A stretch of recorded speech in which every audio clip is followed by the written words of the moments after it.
السلام عليكم ورحمة الله وبركاته. أهلا ومرحبا بكم في قناة الدكتور إبراهيم محمد أبو ندى. إن شاء الله اليوم رح نحكي عن مشكلة بيعاني منها كتير من الناس، وكتير من الناس مزعوجين كتير منها وبيجوا بيشكوا لنا ودايما بيعملهم مصدر إحراج.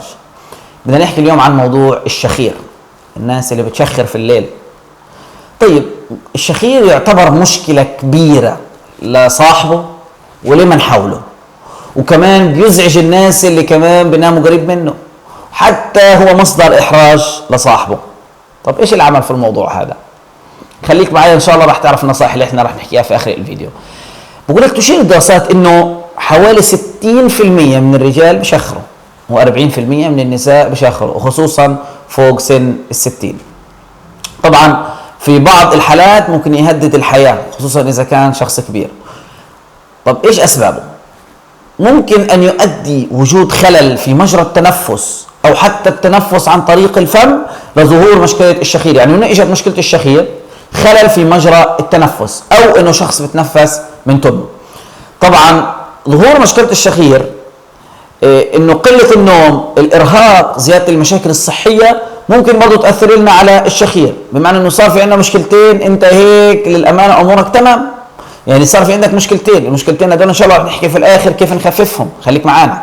طيب يمكن انه حتى وضعيه النوم اللي الشخص بيكون نايم فيها على سرير، اذا كان نايم بوضعيه غير سليمه، اذا كان في عنده انسداد في الانف بسبب زكام، اذا كان في عنده تغير او الزوائد الانفيه، اذا كان بيشرب حبوب منومه، اذا كان بياخذ مهدئات، اذا كان في عنده سمنه، اذا كان بيشرب كحول، هذه الامور كلها ممكن تزود لنا من موضوع الشخير.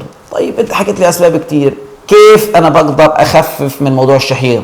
او انا كيف بقدر اخلص نهائيا من موضوع الشخير؟ ايش هي الطريقه النهائيه اني اخلص من موضوع الشخير؟ طيب الاسباب اللي احنا حكيناها بدنا نتصرف بعكسها، بمعنى واحد، احنا قلنا الكحول، الناس طبعا اللي مش في ديانتنا بيشربوا كحول، هذا كلام بيعمل شخير خصوصا قبل النوم.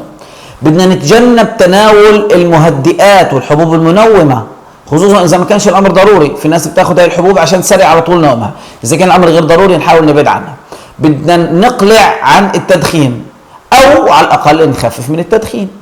بدنا نخفض الوزن، خصوصا الناس اللي بتعاني من السمنه، اما عن طريق الخضوع لجراحه، اما عن طريق اللي هو التخفيف الطبيعي، اما عن طريق اي امور اخرى. ممكن نروح للطبيب نقول له بدنا نعمل واقي خاص لمنع احتكاك الاسنان اثناء النوم، او ما يسمى بالنايت جارد.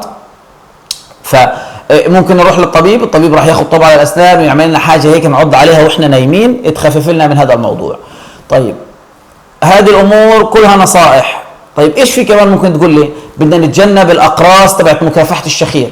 ممكن تفتح في يوم قناه على التلفزيون يجي واحد يقول لك انا عندي الدواء السحري اللي بخفف لك الشخير، انا عندي اقراص مستحضرات طبيه، انت بعد هيك راح تقول وداعا للشخير. هذا الكلام كله ما له داعي وما له وجود من الصحه. طيب ايش هي النصائح الصحيحه؟ احنا قلناها وهنا بنكمل. النوم على الظهر بخلي اللسان يرجع ويغرق الحنك او الحلق من هان، بمعنى انت بتنام ترجع ظهرك لورا، لسانك بيرجع ورا فبيسكر مجرى الهواء. هذا الكلام برضه ممكن يساعد انه يصير في عندنا شخير. كيف بدنا نحله؟ لو نمنا على الجنب، اما الجانب اليمين واما الجانب اليسار، احنا هيك بنساهم انه نتخلص من موضوع الشخير. احنا هيك بنعمل نفس للهواء انه يطلع بدل ما يكون مغلق باللسان. كمان بدنا نحاول نغير الوساده اللي بننام عليها، فانه لو رفعنا مستوى الوساده او خفضناها ممكن احنا نعرف شو هو الطريق الانسب للوصول لمجرى التنفس الافضل. بمعنى انه احنا قلنا المشكله دائما في مجرى التنفس، مجرى التنفس اذا كان نايم على وساده بطريقه خطا ممكن ياثر لنا على موضوع الشخير. يعني انه موضوع الشخير ممكن انه يحل بالعديد من النصائح المنزليه والطرق الصحيحه، لا داعي للذهاب اللي هو الدعايات والاعلانات التي توهمكم بانه هو هذا الحل. الحل ممكن يكون سهل وبسيط، ممكن يكون في طريقه نومنا، ممكن يكون في طريقه شربنا واكلنا، ممكن انه يكون حله بسيط، ممكن نروح على طبيب الاسنان ويعمل لنا حاجه نقعد عليها، ممكن لو نمنا على اليمين او على الشمال نحل المشكله. اتمنى ان الموضوع كان سهل وبسيط والنصائح كانت سهله التطبيق. ان شاء الله نراكم في فيديو قادم.